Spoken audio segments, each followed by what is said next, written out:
Kita pada malam ini mungkin maulid yang keberapa ini? 23. Dan kebetulan dari kemarin saudara-saudara kita di Jalur Gaza lagi perang dengan orang-orang kafir Yahudi. Kita doakan kepada Allah, mudah-mudahan Allah memberikan perlindungan. Amin. Yang lagi sedang berjuang. Mudah-mudahan Allah hancurkan orang-orang Yahudi, orang-orang kafir. Amin. Amin. Saudara-saudara yang dimuliakan Allah, mengapa kita ini merayakan Maulid? Kita merayakan Maulid alasannya karena cinta Nabi Sallallahu Alaihi Wasallam. Jadi alasannya karena cinta Nabi. Apakah yang tidak Maulid atau yang anti Maulid tidak cinta? Kita tidak mengatakan begitu. Setiap Muslim pastinya cinta kepada Nabi. Hanya orang yang merayakan Maulid dari waktu ke waktu cintanya semakin meningkat, cintanya semakin bertambah. Amin Allahumma Amin. Mengapa seperti itu? Dalam acara-acara Maulid biasanya disampaikan ceramah-ceramah atau narasi-narasi yang menjelaskan keutamaan, keistimewaan dan keagungan baginda Rasulullah SAW. Jadi semakin diungkap kita ini pastinya semakin cinta. Dan ini penting, terutama pada masa sekarang. Cinta kepada baginda Rasulullah SAW. Mengapa? Karena cinta kepada beliau itu menjadi tolok ukur, menjadi ukuran sejauh mana keimanan kita kepada Allah. Orang kalau cintanya biasa-biasa berarti imannya abal-abal. Tapi kalau cintanya luar biasa, melebihi cinta kepada siapapun, berarti imannya iman yang sempurna. Dalam hadis riwayat Imam Bukhari dari Anas bin Malik radhiyallahu anhu, Rasulullah sallallahu alaihi wasallam bersabda, "La yu'minu ahadukum hatta akuna ahabba ilaihi min walidihi wa waladihi wan nasi ajma'in." Tidak sempurna iman kamu, tidak sempurna iman kamu, sehingga aku lebih kamu cintai melebihi orang tua, melebihi anak kamu, dan melebihi seluruh manusia. Artinya apa? Orang itu dikatakan imannya sempurna apabila cintanya kepada Rasulullah SAW melebihi cintanya kepada orang tuanya, kepada anaknya, kepada manusia-manusia yang lain. Di sini yang pertama, mengapa yang disebut cinta pada orang tua? Karena cinta pada orang tua itu cinta level pertama umat manusia. Siapapun yang namanya manusia pasti cinta pada orang tuanya. Dan cinta pada orang tua itu cinta fitrah manusia. Siapapun cinta pada orang tuanya. Karena cinta pada orang tua ini fitrah, maka cinta pada orang tua tidak bisa diubah. Misalnya ya, ada kawannya bilang, orang tua kamu sudah gak sehat, sudah jelek. Gimana kalau kamu pindah pada orang tua saya? Kan masih sehat. Kira-kira mau pindah? Gak mau. Mengapa? Ini urusan cinta dan cintanya memang fitrah. Mereka kalau tawaran yang lain, ada anak laki-laki mau melamar seorang perempuan yang menurutnya sudah cantik. Lalu kawannya bisik-bisik bilang pada dia, Katanya kamu mau lamar si Anu, iya, karena itu cantik. Sebenarnya ada yang lebih cantik dan mau sama kamu. Kira-kira pindah apa enggak? Kalau ditawari yang lebih cantik, pindah, pindah saudara. Kalau nggak percaya, tanya sama Kiai Mufti. Pindah kalau sudah kawin ya nambah lagi. Mengapa? Karena bukan fitrah, bukan fitrah. Kalau cinta pada orang tua gak bakalan cinta, karena hilang fitrahnya. Ini yang pertama. Yang kedua, cinta kepada anak. Mengapa cinta kepada anak? Cinta kepada anak ini cinta level kedua. Gimana cinta kepada anak? Cinta kepada anak, cinta tanpa seleksi. Gak milih.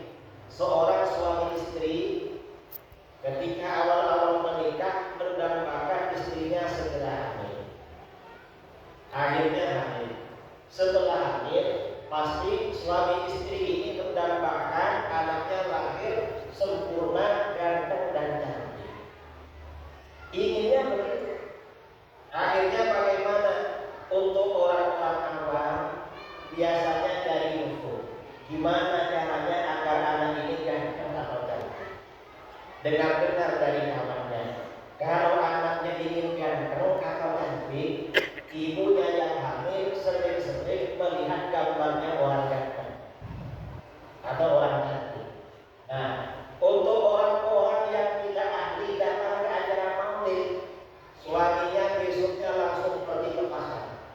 Beli apa? Beli fotonya artis yang ganteng dan cantik, lalu ditaruh di dindingnya.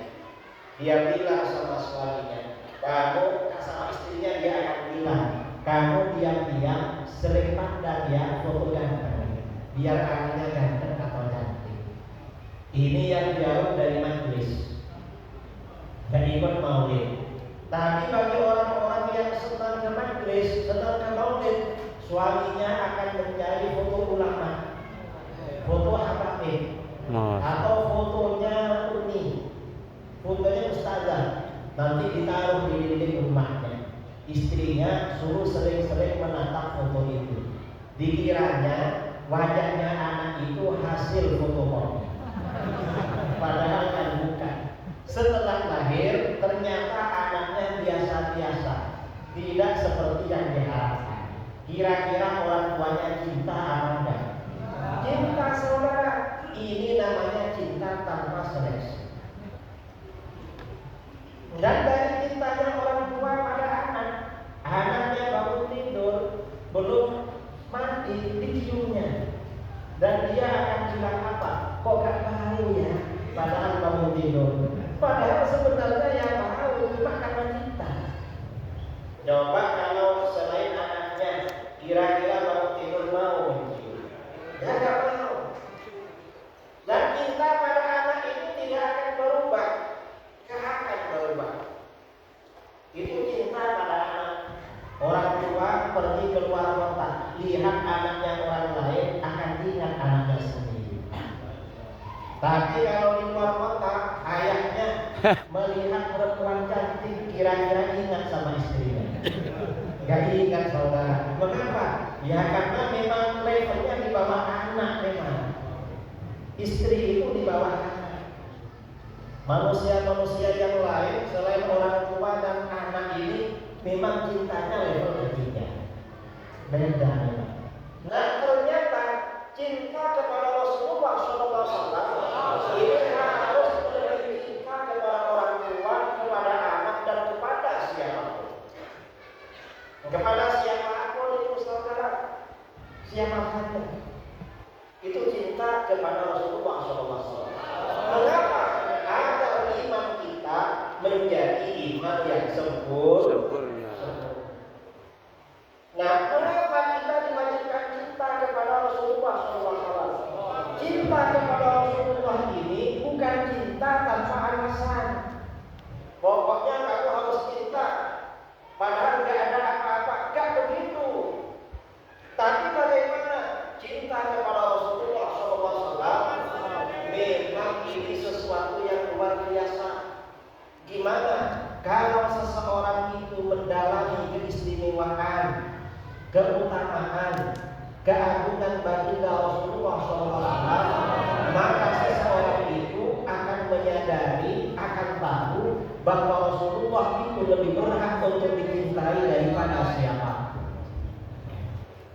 Kalau orang kita, misalnya orang ini biasanya cinta pada orang lain karena orang itu terasa menyayangi kita.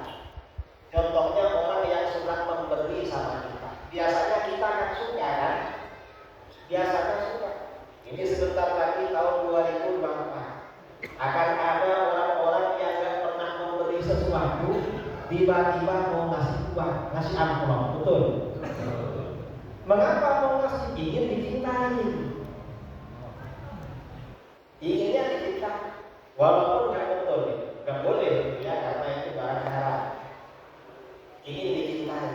Nah, kalau kita mencintai orang lain karena faktor kasih sayangnya, karena faktor pemberiannya kepada kita, maka Rasulullah SAW lebih berhak untuk dicintai daripada siapapun. Mengapa Rasulullah SAW menyayangi kita melebihi orang tua kita kepada kita? Setiap ada momen, setiap ada sesuatu, Rasulullah SAW yang diprioritaskan, yang dipikirkan itu umatnya. Beliau ini sangat menginginkan seluruh umatnya masuk surga. Itu keinginan beliau. Karenanya ketika turun ayat wala saufa yu'tika rabbuka fatardah, kelak Muhammad, Tuhanmu akan memberimu karunia sampai kamu merasa puas. Apa respon beliau? Baginda Rasulullah SAW merespon, ya Rabb la arda wa wahidun min ummati finnar. Tuhan, aku gak puas, gak ridho selama ada satu orang dari umatku masuk neraka. Betapa sayangnya beliau, betapa cintanya beliau, betapa rahmatnya Nabi kita ini kepada umatnya. Karenanya di dalam hadis lain Baginda SAW bersabda, "Likulli nabiyyin da'watun mustajabah." Setiap nabi itu punya jatah satu doa khusus yang pasti dikabulkan oleh Allah. Setiap nabi dapat jatah satu doa khusus, doa yang agung yang pasti dikabulkan. Sementara nabi-nabi yang sebelumnya jatahnya sudah diambil semua. Nabi Nuh jatahnya diambil mendoakan kaumnya yang tidak mau beriman. Nabi Musa juga begitu, nabi-nabi yang lain juga begitu. Kecuali jatah nabi kita, sallallahu jatah nabi kita belum diambil. Mengapa? Kata beliau, habbatu hari ummati yaumal qiyamah. Jatah doa itu aku simpan untuk umatku kelak pada hari kiamat. Artinya apa? Setiap ada karunia dari Allah untuk beliau, yang dipikirkan itu umatnya, saudara. Ya, coba kita mendapat jatah satu doa khusus, mungkin sudah 7 dipakai. Paling enggak ya minta rumah mewah, paling enggak rumahnya 3 atau 4. Lalu mobil mewah minimal ada 4. Mengapa minta 4? Karena inginnya punya istri 4. Lengkap dengan rumah dan mobilnya. Gak mikir siapa, saudara. Ya beda memang, kasih sayangnya beda. Ini baginda Rasulullah SAW. Artinya kita ini semakin mendalami kepribadian beliau, kita akan semakin tahu bahwa beliau lebih berhak kita cintai daripada siapapun makhluk di alam jagat raya ini. Karenanya kita ini wajib minta kepada beliau sallallahu alaihi wasallam. Nah, ini yang pertama. Yang kedua, orang itu kadang mencintai orang lain karena faktor ketampanan, karena faktor bagus, keindahan. Kalau mencintai orang lain karena ketampanan, maka Rasulullah itu paling berhak dicintai. Mengapa? Rasulullah itu jelas manusia manusia paling tampan, paling handsome, paling ganteng. Dan para nabi ini saudara, termasuk sifat wajib para nabi dijelaskan oleh para ulama di dalam kitab-kitab aqaid ayyakuna ajmalan nas. Para nabi ini harus manusia paling ganteng. Gak boleh kalah ganteng dengan orang biasa, gak boleh. Harus lebih ganteng daripada orang biasa. Kalau di dalam Al-Quran yang terkenal ganteng siapa? Nabiullah Yusuf. Karenanya ketika Mi'raj sampai di langit ketiga, Rasulullah SAW berjumpa Nabi Yusuf itu terkejut. Beliau bertanya, "Man hadza ya Jibril?" Ini siapa malaikat Jibril? Ini ganteng banget ini. Ini di Mekah gak ada, apalagi di Medan. Nabi Yusuf. Apa jawaban malaikat Jibril? Kata malaikat Jibril, "Hadza akhuka Yusuf." Ini saudara kamu Nabi Yusuf. Wa aqwa syatrul husni. Beliau oleh Allah diberikan karunia ketampanan 50%. Nabi Yusuf ini gantengnya 50%. Lalu malaikat Jibril menyodorkan cermin agar Rasulullah melihat memandang wajahnya di cermin. Ternyata wajah Rasulullah SAW lebih ganteng dari para Nabi Yusuf, ketampanan beliau 100%. Nabi Yusuf ya. Karena Nabi Yusuf ini tampannya 50%, maka wajah Nabi Yusuf kalau dipandang perempuan itu lebih ampuh daripada obat bius. Pasti terbius saudara ketika Siti Zulaikha dicela oleh istri-istri para pejabat di Mesir. Kata mereka, kok bisa seorang istri perdana menteri kasmaran jatuh cinta pada pembantunya? Gak masuk akal. Siti Zulaikha mendengar kata beliau, mereka tidak tahu Yusuf. Akhirnya apa? Karena ingin memberikan pelajaran kepada mereka, istri-istri pejabat ini semuanya diundang ke istana. Masing-masing disiapkan buah-buahan sama pisau untuk mengupas kulit-kulitnya. Lalu mereka disuruh duduk semua. Ketika mereka sedang mengupas kulit buah-buahan itu, Nabi Yusuf disuruh keluar. Apa yang terjadi? Begitu mereka memandang Nabi Yusuf, hati mereka semuanya terbius. Hati mereka terkesima, terpesona. Gak terasa kalau yang diiris-iris itu jari-jarinya.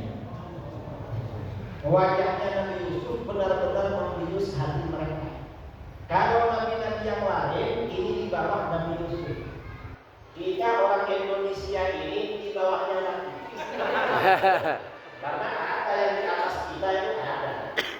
Ya pokoknya dapat. Tapi gak ada yang terbius sama kita. Biasa-biasa. Mungkin kalau terbius karena ngantuk. Karena ngantuk baru terbius. Nah, artinya apa? Rasulullah SAW itu manusia paling ganteng. Dan para nabi semuanya ganteng-ganteng. Gak boleh karena nanti kalah ganteng dengan orang biasa. Karena yang di dalam hadis dari Anas bin Malik radhiyallahu anhu, Rasulullah SAW bersabda, "Ma ba'atsallahu nabiyyan illa hasanal wajhi hasanus syarub." Allah tidak mengutus seorang nabi kecuali seseorang yang tampan wajahnya, merdu suaranya. Wa kana nabiyyukum ahsanahum wajhan wa ahsanahum sautan. Dan nabi yang diutus pada kamu adalah nabi yang paling tampan wajahnya, paling merdu suaranya. Ini para nabi. Umat Islam harus tahu kalau nabi itu semuanya ganteng-ganteng. Lebih ganteng dari siapapun manusia biasa, terutama pada masa sekarang. Mengapa? Kalau nggak tahu bahaya. Bahayanya apa? Sekarang ini banyak beredar barang-barang palsu. Bahkan juga beredar orang-orang palsu. Betul? Betul. Ada ustaz. Ada apa enggak? Ada yang buya ngaku buya, ada. Yang bukan kiai ngaku kiai, ada. Yang bukan habib ngaku habib, ada. Yang ngaku jadi nabi, negeri kita ini lengkapnya saudara. Dan yang percaya itu ramai. Ini anehnya. Pernah dulu 2015 dalam jangka waktu 2 bulan di negeri kita yang ngaku jadi nabi ada 4 orang. Kok bareng-bareng ngakunya? Gak ada faktornya. Bareng-bareng. Ada di Jawa Timur di Jombang, lalu ada di Ketapang Kalimantan Barat, lalu ada di Lombok Nusa Tenggara Barat, lalu ada perempuan di Jakarta. Setelah ditengok mukanya, dilihat wajahnya, ternyata wajah mereka di bawah standar saudara. Mereka gak ngerti, dikiranya nabi ini bisa pendaftaran, bisa apa, gak bisa seperti itu. Para nabi ini semuanya manusia pilihan, dan mereka adalah pilihan Allah. Pilihan Allah pasti ganteng kan? Ganteng, kalau gak ganteng berarti salah dipilih. Makanya nanti kalau ada pilihan, pilih yang ganteng. Milih apa ya? Jangan tahu lah, tanya sama Kiai Mufti pilih apa. Ya pilih yang ganteng lah. Kalau ada yang lebih ganteng, pilih yang lebih ganteng. Mengapa? Karena ketetapan ini sifat para nabi. Rasulullah SAW bersabda, "Ista'inu ala qada'i hawaijikum bihisanil wujuh." Kalau kamu punya keperluan, lalu kamu perlu minta tolong orang, dan ada beberapa orang yang bisa membantu, kamu pilih minta bantuan pada orang yang ganteng. Ya mudah-mudahan lah pilihan kita nanti pas yang ganteng. Amin. Allahumma Amin. ya, bukan cuma ganteng wajahnya, tapi hatinya juga ganteng. Mengapa? Yang terjadi perubahan kehidupan. Ini gak kampanye saudara, harapan ke depan. Mau saya akan nyebut siapa-siapa, gak boleh di acara maulid. Nah, kemudian lagi para ulama ini karena ingin menyampaikan keagungan Rasulullah SAW, ini berbagai cara dilakukan melalui narasi-narasi bacaan maulid. Narasi-narasi yang ada di bacaan maulid itu ada dasar-dasarnya. Kadang melalui narasi-narasi bacaan sholawat, misalnya seperti sholawat nariyah, atau sholawat tibbil qulub, atau sholawat apa lagi? Sholawat fatih, dan sholawat-sholawat yang lain. Orang-orang yang gak suka maulid bilang itu sholawat syirik. Gak syirik saudara, cuma mereka gak tahu. Narasi-narasi, redaksi-redaksi yang dianggap syirik itu gak syirik, itu adalah ekspresi gambaran keagungan Rasulullah. Dan itu semuanya ada dasarnya. Para ulama menyusun seperti itu, dasarnya Al-Quran dan hadis. Kemudian kalimat-kalimat itu untuk menjalani maknanya, kita ini harus belajar tafsir, harus belajar hadis, membaca kitab-kitab sirah nabawiyah, kitab-kitab masyhur dan lain sebagainya. Artinya apa? Kalimat-kalimat itu menggambarkan keagungan baginda Rasulullah. Misalnya ya, tadi sholawat yang saya baca, sholawat tibbil qulub. Ini yang biasanya oleh Wahabi dikira syirik. Allahumma sholli ala sayyidina Muhammadin tibbil qulubi wa dawaiha. Ya Allah, curahkanlah kasih sayangmu yang disertai keagungan kepada junjungan kami Nabi Muhammad. Siapa Nabi Muhammad? Tibbil qulubi wa dawaiha, yang menjadi pengobat hati dan penawarnya. sakit bisa sembuh sebab Rasulullah. Apa sakit hati? Sakit hati itu bukan seorang laki-laki yang ditinggal kawin oleh pujaannya, bukan.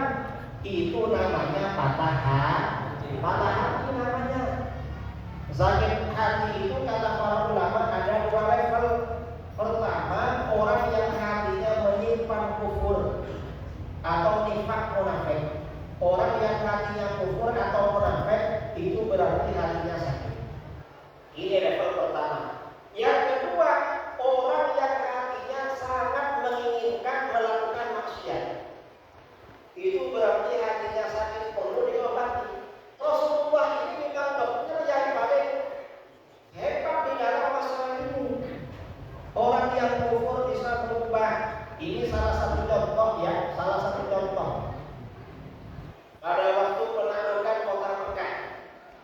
Setelah kota Mekah ditaklukkan, penduduk Mekah berbondong-bondong masuk Islam. Ada yang masuk Islam dengan sukarela, ada yang masuk Islam karena terpaksa atau dibunuh. Setelah penduduk Mekah masuk Islam, Rasulullah SAW mengajak para sahabat untuk pergi perang. Perang kemana? Memerangi orang-orang suku Hawazin di pegunungan Kuning.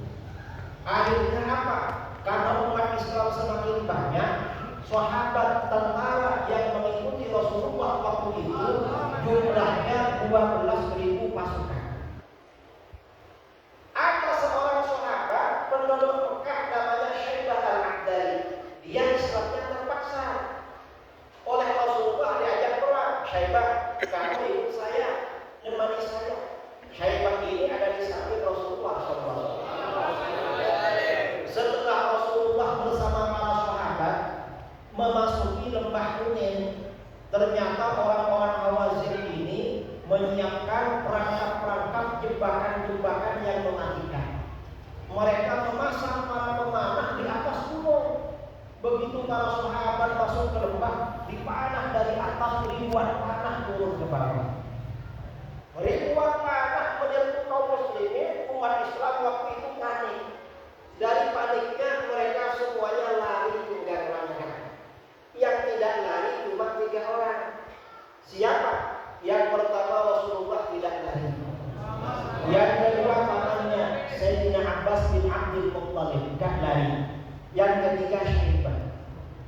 Setelah Syaibah ini melihat Rasulullah cuma bersama pamannya, para sahabat semuanya sudah lari tunggang-langgang. Dalam pikiran Syaibah ini tumbuh pikiran kotor. Apa kata pikirannya? Ini gara-gara Muhammad keluargaku dulu dibantai dalam perang Badar. Ini sekarang ini kesempatan balas dendam. Kesempatan balas dendam. Ini gak ada orang. Cuma kata Syaibah, kalau Muhammad ini diserang dari depan, di sampingnya ada pamannya, pasti dibela. Oh yang enak dari belakang. Syaibah mundur ke belakang, pedangnya dilurus, kemudian memasang kuda-kuda untuk menyerang. Setelah itu Syaibah akan melompat. Ketika akan melompat untuk menyerang, tiba-tiba Syaibah melihat kobaran api di depannya. Akhirnya gak jadi. Setelah gak jadi, tiba-tiba Rasulullah SAW menoleh ke belakang. Rasulullah bertanya, ada apa Syaibah? Kata Syaibah, gak ada apa-apa Rasulullah. Bilangnya gak ada apa-apa. Akhirnya apa? Setelah itu Rasulullah SAW memegang dada Syaibah dengan telapak tangan kanannya. Begitu dadanya dipegang dengan telapak tangan Rasulullah, apa yang terjadi? Kata Syaibah, sejak saat itu Rasulullah lebih aku cintai daripada kedua orang tuaku. Lebih aku cintai daripada kedua mataku. Artinya apa? Orang ini langsung berubah menjadi orang beriman dengan iman yang sempurna. Mengapa? Ya karena berkah mukjizat Rasulullah SAW.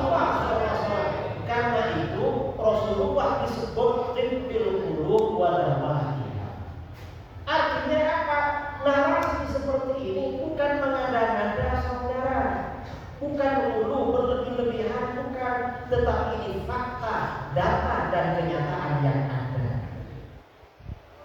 Ini narasi yang pertama. Narasi yang kedua, wa'afiyatil abadani wa syifaiha. Rasulullah juga penyembuh badan dan penyehatnya. Orang yang sakit secara fisik bisa sembuh setelah baginda Rasulullah SAW. Diriwayatkan di dalam kitab-kitab sirah, ada seorang sahabat namanya Uqbah bin Khartab. Uqbah ini dikenal dengan orang yang berkulit harum. Uqbah ini kata istrinya, Uqbah ini istrinya ada 4. Istri-istrinya bilang, kami ini kalau sudah gilirannya tidur bersama Uqbah, kami pakai parfum yang full. Mengapa? Takut kalah harum dengan suami. Dan itu masih kalah harum. Masih kalah harumnya. Suami kami benar-benar harum. Istri itu memang biasanya, kebiasaannya mengikuti karakter suami. Kalau suaminya higienis, suka mandi, suka harum-harum, istrinya juga begitu.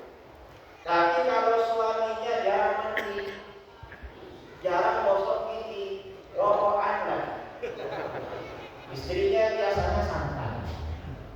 Dan Uqbah ini kalau berkumpul bersama kawan-kawannya selalu paling harum. Ditanya beliau, Uqbah, kenapa sampean ini harum? Kata Uqbah bercerita tentang sakit yang diderita pada masa Rasulullah SAW.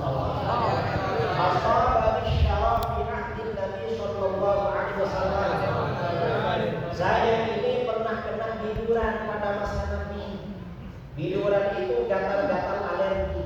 Kalau digosok, digaruk langsung menjalar kemana-mana. Obatnya biasanya minum air kelapa. Karena gak tahan sakit, fasyakautu dzalika ila Nabi sallallahu alaihi wasallam. Aku mengaku kepada Nabi sallallahu alaihi wasallam, Rasulullah ini gatal seluruh kulit, gak tahan Rasulullah, tolong Rasulullah, gimana biar sembuh? Fa amarani an atajarrad. Lalu Rasulullah menyuruhku melepas baju. Fajalastu baina yadayhi. Aku duduk di hadapan beliau. Wa tajarradtu an thiyabi illa ma yasturu sawati. Aku lepas baju-bajuku kecuali yang menutupi kemaluan atau auratku. Setelah itu, lalu Rasulullah SAW meludahi kedua telapak tangannya. Setelah kedua telapak tangan itu diludahi, lalu oleh beliau diusapkan pada punggung dan perutku. Begitu diusapkan, apa yang terjadi? Tidak hanya gatal-gatal itu sembuh, tetapi sejak saat itu kulitku berubah menjadi harum. Karena digosok dengan ludah Rasulullah. Kira-kira kalau digosok dengan ludah kita sembuh apa enggak? Harum apa enggak? Gak harum saudara. Ya beda memang. Makanya Rasulullah disebut dengan wa'afiyatil abadan wa syifaiha. Lalu narasi berikutnya, wa nuril absari wa dhiyaiha. Rasulullah ini juga cahaya mata dan penerangnya. Orang yang pandangannya rabun atau tidak jelas, bahkan lebih dari itu bisa tajam pandangannya. Ini di dalam kitab-kitab sirah ada riwayat Sahabat Qatadah bin Nu'man al-Ansari radhiyallahu anhu. Pada waktu perang Uhud dipanah oleh orang musyrik. Panahnya mengena salah satu matanya. Begitu kena salah satu matanya langsung terlepas. Tinggal satu matanya. Selesai perang, mata yang lepas itu dibawa menghadap Rasulullah SAW. Sampai di depan baginda, Qatadah ditanya, ada apa Qatadah? Rasulullah, tolong mata saya kembalikan. Mata saya lepas waktu perang, tolong kembalikan. Lalu kata Rasulullah, kalau kamu mau buat aja, kamu dijamin masuk surga. Apa jawaban Qatadah? Kata Sayyidina Qatadah, Rasulullah, surga itu balasan yang akut. Siapapun pasti ingin masuk surga. Cuma kalau ini gak kembali lagi, saya ini Kalau mata saya tinggal satu, siapa yang mau sama saya nanti katanya. Beliau ini terang-terangan saudara keinginannya. Enggak sembunyi-sembunyi. Kadang-kadang kan takut, kadang-kadang mau bilang ingin saja takut, apalagi melakukan. Ini benar-benar berani. Akhirnya apa? Lalu mata itu diambil oleh Rasulullah SAW, dipasang, dikembalikan. Begitu dipasang langsung sembuh. Kata Sayyidina Qatadah menjelang wafatnya, mata yang dipasang oleh Rasulullah SAW pandangannya lebih tajam daripada yang sebelahnya. Setelah mata itu dipasang dan sembuh, Qatadah berkata lagi, Rasulullah ada satu permintaan lagi. Apa? Doakan saya biar masuk surga. Tadinya dijamin gak mau saudara, karena khawatir gak dapat surga dunia lagi. Ternyata bagaimana? Setelah dipasang minta surga juga. Karena Rasulullah ini memang rahmatan lil alamin, dan beliau ini memang sangat menginginkan umatnya masuk surga. Didoakan agar orang ini masuk surga. Ini kasih sayang Rasulullah SAW. Nah ini saudara, apa namanya, kalimat-kalimat yang ada di dalam sholawat itu ada dasarnya. Dan mukjizat seperti ini tidak hanya terjadi ketika Rasulullah SAW masih hidup, bahkan jauh ke belakang. Setelah Rasulullah SAW wafat, banyak kejadian-kejadian serupa. Ada seorang ulama besar yang terakhir, seorang ulama besar namanya Imam Ya'qub bin Sufyan Al-Fasari. Beliau ini seangkatan dan selevel dengan Imam Bukhari abad ketiga Hijriah. Diriwayatkan oleh Imam Al-Mizzi dalam kitabnya Tahdhibul Kamal. Imam Ya'qub ini pada waktu mengaji mengembara, suatu saat sampai di negeri yang jauh dari kampung halamannya. Sementara bekalnya mau habis, dan di situ ada ulama besar, ulama senior. Karena mengejar bekal ini mau habis, segera balik kampung. Imam Ya'qub belajarnya di forsir. Kalau siang hari seharian ngaji pada gurunya.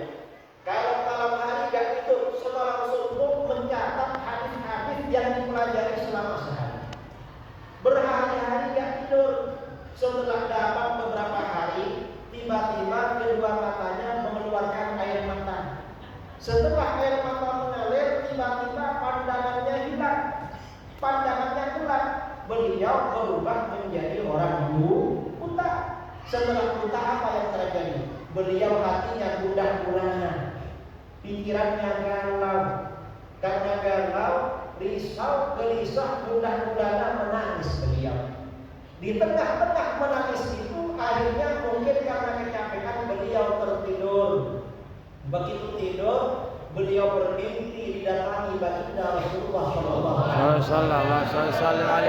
Dalam mimpi itu Imam Ya'qub menangis. Ditanya, ada apa Ya'qub, kamu menangis? Rasulullah, saya ini berubah menjadi orang buta.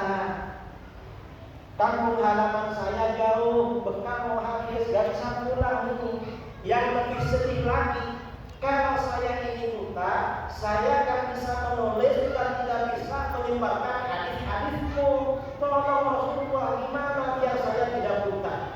Akhirnya apa? Di dalam riwayat itu Rasulullah SAW baca sesuatu, lalu bacaan itu ditiupkan pada kedua mata Imam Ya'qub bin Sufyan Al-Fasari. Rasulullah bersabda, nanti kamu bangun tidur sudah sembuh. Ternyata bagaimana saudara? Begitu bangun tidur sudah sembuh dari buta. Dan riwayat ini sahih, diriwayatkan di dalam banyak kitab. Di kitab-kitab yang lain diriwayatkan semua. Karena banyak kejadian-kejadian seperti ini, baginda Rasulullah SAW disebut dengan wa'ulil absar wa'iyah. Nah ini saudara, hal-hal yang perlu diantaranya perlu kita tahu tentang keistimewaan, keagungan, kebesaran baginda Rasulullah SAW. Mengapa